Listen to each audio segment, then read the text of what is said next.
দর্শক, আমরা এই মুহূর্তে ঠাকুরগাঁওয়ের রানীশঙ্কর উপজেলা স্বাস্থ্য কমপ্লেক্সে অবস্থান করছি এবং আমরা জানতে পেরেছি যে একটি দুর্ঘটনার কারণে একজন গুরুতর আহত হয়ে মৃত্যুবরণ করেছেন। আমরা একটু সরাসরি এখানে ঘটনাস্থলে রানীশঙ্কর থানা পুলিশ এসেছে, আমরা একটু আপনাদেরকে সরাসরি দেখাতে চাই।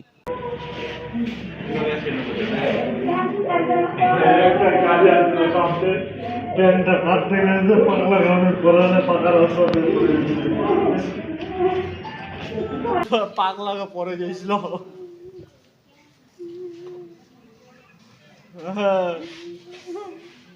পাকা রাস্তার পরে গেছিল ডাইরেক্ট।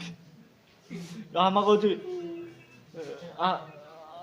আমার রানী সিঙ্গেল থানা এই আছে, তোমার হাসপাতালত আছে। আমার মুগজ নানি পিছনত বসলে তুই পাগলা সে কারণে সামনেতে বসবা দিছি নানিক আর আম্মা।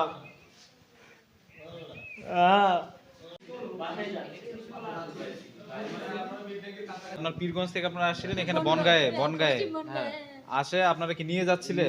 আপনার ওয়াইফকে নিয়ে যাচ্ছিলেন ভ্যানে? কয়জন ছিলেন ভ্যানে আপনারা? ভ্যানে আসছিলাম এই যে উনি আর আমার আম্মা, মানে 4 জন ছিলেন আপনারা? 4 জন আর ওই দুইটা ছোয়া, দুইটা বাচ্চা ছিল। আমি তো পিছনে বসছিলাম, সামনে এখন দেখ আমি পিছন পাশে দেখে আছি, আমি তো আর সামনে পাশে দেখে নেই, আমি পিছন পাশে দেখে আছি। গাড়িটা খালি ঘ্যানটা ঘুরলো, আর কি সামনে গাড়িটা আসলে গাড়িটা স্লো করছিল, সরকারি গাড়িটা স্লো করছিল না এখন ব্রেক করছিল, আমি বলতে পারি না। যেমনি ব্রেক করছে আমাদের ভ্যানের সাথে লাগছে, আমাদের ভ্যান গাড়ি তো রানিং গাড়ি অনেক ঘুরাইতে পাক লাগে অনেক পরে।